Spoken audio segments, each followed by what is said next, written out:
The gathering storm.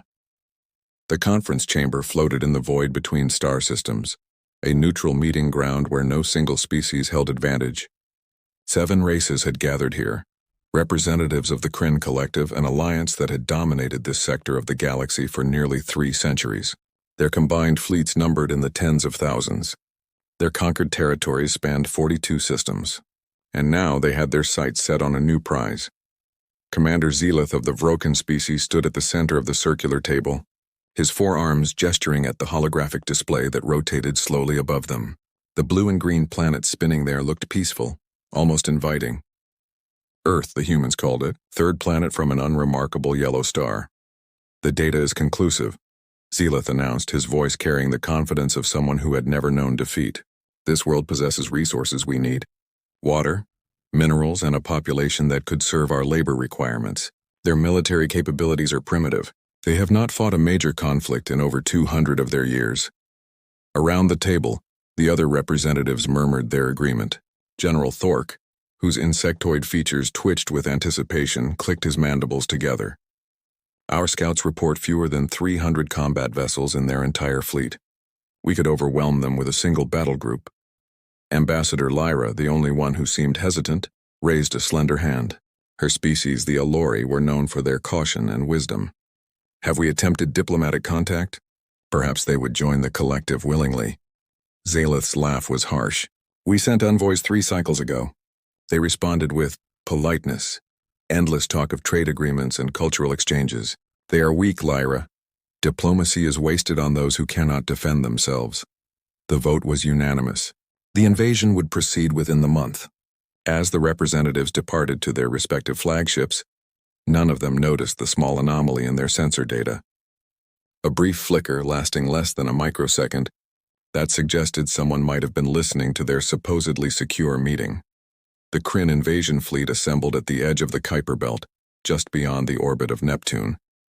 It was a massive armada, perhaps the largest the collective had ever deployed. 15,000 warships of various classes, from nimble frigates to the massive dreadnoughts that served as mobile command centers.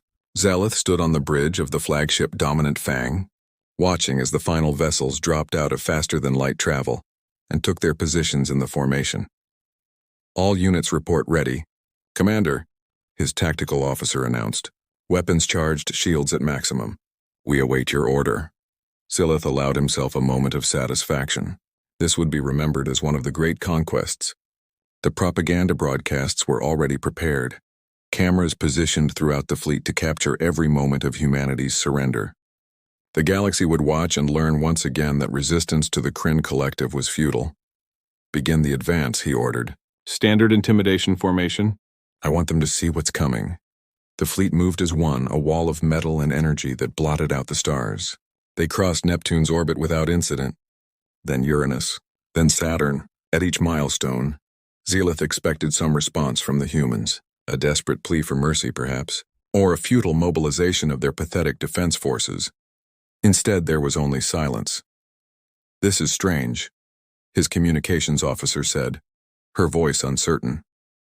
We're broadcasting on all frequencies but receiving nothing in return. Not even civilian chatter from their outer colonies. They're frightened into paralysis, Zelith dismissed. Continue the advance. But as they passed Jupiter's orbit, something changed. The sensor officer's screen began displaying anomalies. Energy readings that didn't match any known signature. Gravitational fluctuations that suggested the presence of massive objects, yet nothing visible on their scans. Commander, I'm detecting... The sensor officer paused, his confusion evident. I'm not sure what I'm detecting. The readings are contradictory. Space itself seems to be distorted ahead of us. Zelith leaned forward, studying the data. His confidence wavered for the first time. How many objects? I can't get an accurate count. At least 50, maybe 100. They're phasing in and out of normal space. I've never seen anything like this. All ships combat alert, Zelith ordered.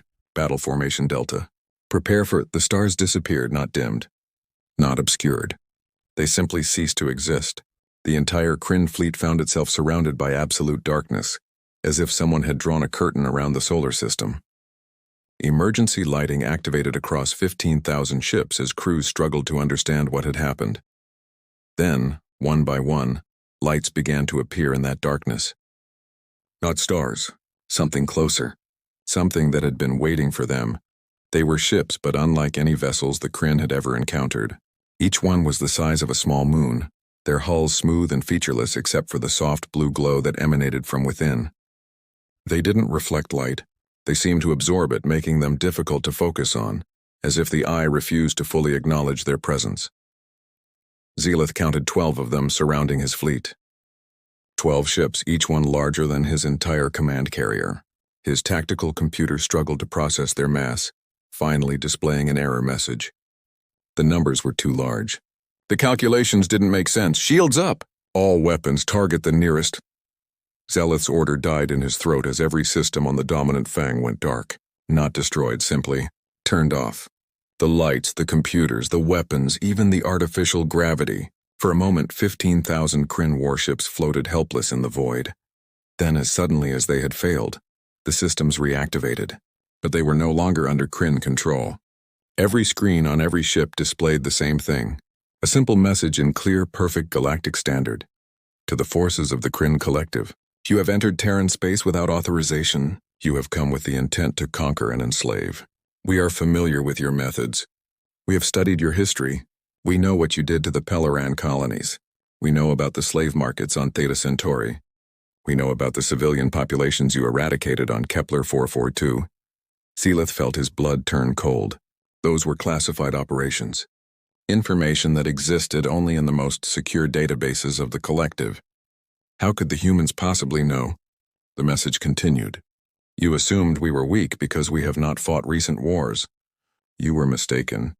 We have not fought because we have not needed to fight.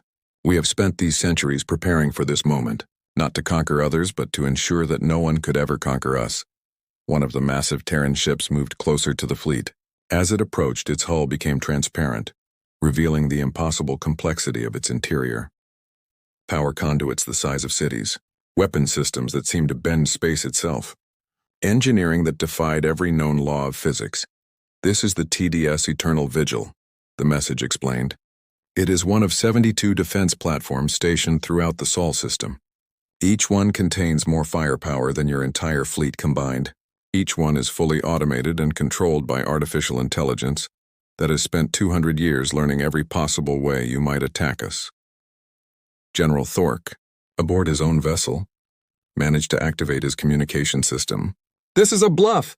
They're trying to frighten us with illusions, and his transmission cut off as the nearest Terran ship performed a demonstration. A small drone, barely visible, detached from its hull and accelerated toward an uninhabited asteroid at the edge of the system. The asteroid was roughly the size of a Kryn dreadnought. The drone touched its surface and there was a flash of light. When it cleared, the asteroid was gone. Not destroyed, not vaporized, simply gone as if it had never existed. Space itself seemed to have forgotten it had been there.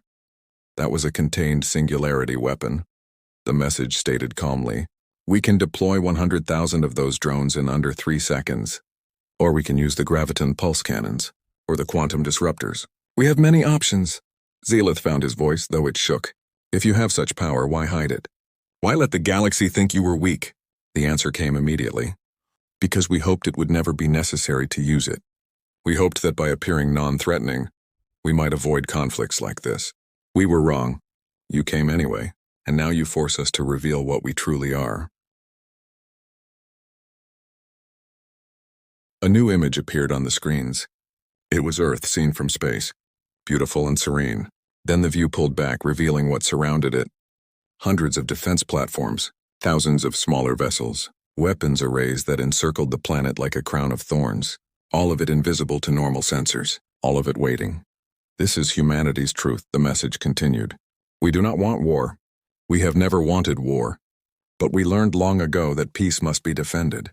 So we built defenses that would make war impossible. We created deterrence so absolute that no rational being would dare threaten us. The voice paused, and when it resumed, there was something new in its tone. Not anger, not pride, something sadder and more weary. You called us weak because we pursued peace. You mistook kindness for vulnerability. You assumed that those who do not seek conflict cannot wage it. You were wrong on every count. Around the Kryn fleet, the massive Terran ships began to move.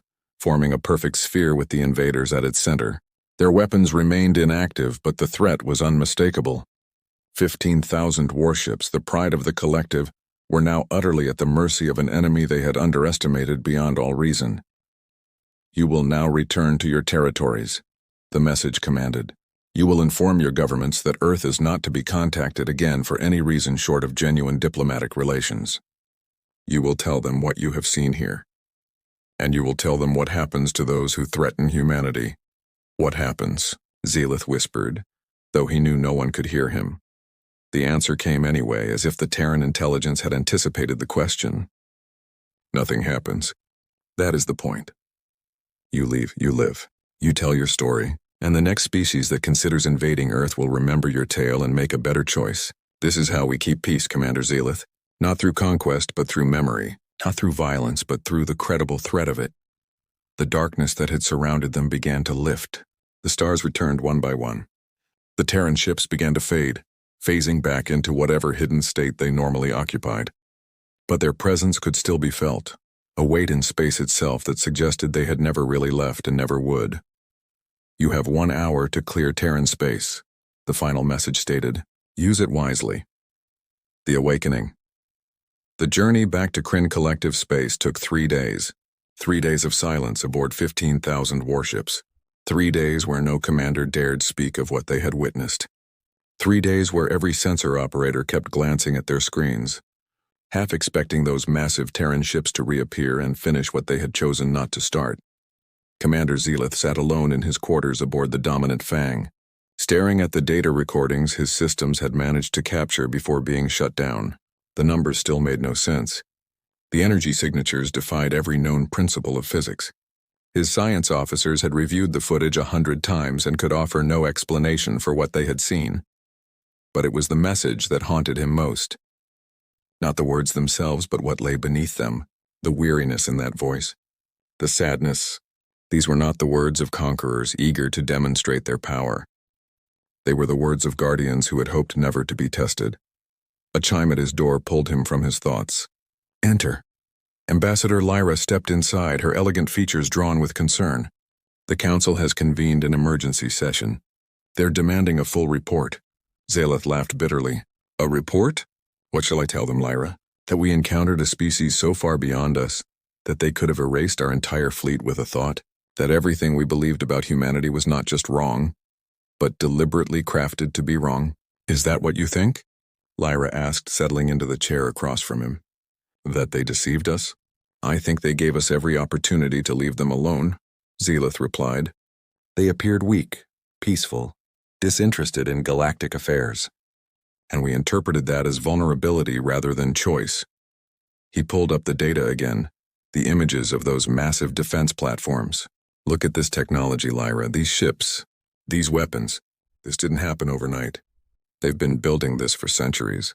While we were conquering systems and subjugating populations, they were preparing for the day someone would threaten them." Lyra studied the images carefully. Her species had survived in the galaxy by being observant, by noticing what others missed. "The platforms," she said slowly. "Look at their positioning. They're not arranged for offense. This entire network is defensive. Every weapon, every ship, every sensor array. It's all designed to protect Earth and nothing more." They weren't lying, Zealeth realized. They truly don't want to conquer anyone. They just want to be left alone. "And now we've forced them to reveal themselves," Lyra said quietly. "We've stripped away the facade they carefully maintained. I wonder if they'll forgive us for that." The emergency council session took place in the same neutral station where they had planned the invasion. But the atmosphere was entirely different now. Where there had been confidence and eagerness, there was now fear and confusion. Representatives from all 7 Kryn species gathered, their voices rising in a cacophony of blame and recrimination. "This is impossible," General Thork insisted, his mandibles clicking furiously. "No species could hide such capabilities. Our intelligence is the best in the sector. We should have known. Perhaps they wanted us to know exactly what they wanted us to know," offered Minister Krell, whose people specialized in information warfare. "Think about it. Every probe we sent returned data showing primitive defenses. Every intercepted communication suggested a peaceful, naive civilization. What if all of that was manufactured? What if they've been feeding us exactly the intelligence that would make us confident enough to attack? The chamber fell silent as the implications sank in. It was one thing to be militarily outmatched. It was another entirely to realize you had been manipulated from the beginning, your own arrogance used as a weapon against you. Zelith stood, and the council turned to face him. I have reviewed every second of sensor data from the encounter. I have consulted with our best scientists and engineers, and I have reached a conclusion that I believe you will all find unsettling. He activated the central display, showing the Terran defense network in its full scope. These platforms exist in a state of quantum superposition. They are simultaneously in normal space and in another dimension we cannot perceive. This is why our sensors detected them too late. This is why they appeared to phase in and out of reality. The humans have mastered technology that allows them to exist in multiple states simultaneously. But that's theoretically impossible, protested one of the science advisors. The energy requirements alone would require harnessing the power output of an entire star, Zelith interrupted. Yes, which is exactly what they've done. Each of those platforms contains a miniaturized fusion reactor that operates at the same efficiency as the sun itself. They didn't just advance beyond us technologically. They advanced beyond what we thought was possible. The council chamber erupted in argument again, but Lyra's voice cut through the noise. Enough! She rarely raised her voice, and the unexpected sharpness of it brought silence. We are asking the wrong questions. We debate how they achieved this when we should be asking why. Why would a species develop such overwhelming defensive capabilities? Why go to such lengths to appear weak? Why not simply use this power to dominate the galaxy as we have done? She walked to the center of the chamber, her gaze moving across each representative. I have studied human history. Their own history, not our intelligence reports. Do you know what I found? A species that has nearly destroyed itself a dozen times. Wars that ravaged their planet. Weapons that could have rendered their world uninhabitable. They know what unchecked aggression leads to because they have lived it.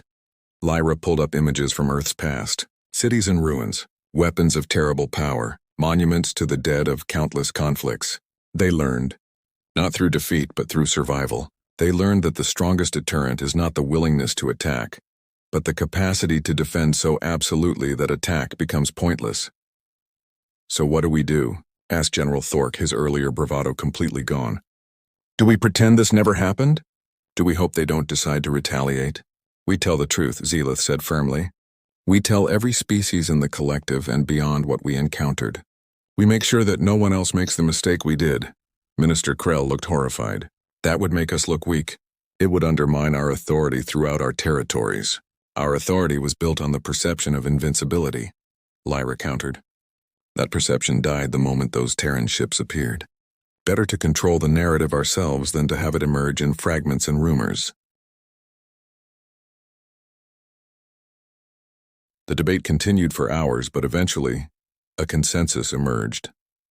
They would send a message to every known civilization in the galaxy, a warning, a confession, and perhaps an opportunity. The transmission went out 3 days later. It was brief, direct, and transmitted on every frequency known to galactic civilization. Commander Zelith delivered it personally, his image broadcast to billions of beings across hundreds of worlds. I am Commander Zelith of the Vrokan species, military leader of the Kryn Collective. I speak to you now to admit failure, and to offer wisdom bought at the price of humiliation. We attempted to invade Earth, home of the human species. We believed them weak. We were wrong. He paused, letting that simple statement hang in the air. The humans possess technology centuries beyond our own. Weapons that defy comprehension. Defenses that render conventional warfare obsolete. They could have destroyed our fleet in seconds. Instead, they let us leave. They chose mercy, when they had every right to choose destruction. The footage of the Terran defense network played across billions of screens. The massive platforms. The impossible weapons. The demonstration of power that had atomized an asteroid. This is what awaits any species that threatens Earth. But here is what you must understand. This power exists solely for defense. The humans have never used it for conquest. They have never extended their territory beyond their own system. They built this not to threaten others, but to ensure their own survival.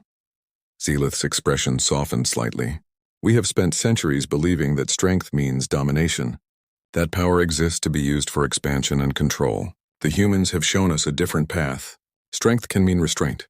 Power can mean protection. The greatest deterrent is not the willingness to wage war, but the absolute certainty that war against you cannot be won. He leaned forward, his forearms spread wide. I send this message as a warning, yes. Do not threaten Earth, but also as a lesson. Perhaps it is time we reconsider what it means to be strong. Perhaps it is time we learn from a species that has mastered the hardest skill of all, to have ultimate power and choose not to use it unless absolutely necessary. The transmission ended, but its effects rippled across the galaxy for months. Some species scoffed at the warning, dismissing it as Kryn propaganda to excuse their failure. But when their own scout ships approached the Sol system and returned with similar reports, the scoffing stopped. Others saw opportunity, attempting diplomatic contact with Earth in hopes of gaining access to their technology. These overtures were met with polite but firm refusals. Earth, it seemed, was content to remain isolated. They had revealed their power not to intimidate the galaxy, but simply to be left alone. The message was clear. Humanity would defend itself absolutely, but it had no interest in galactic politics, territorial expansion, or technological trade.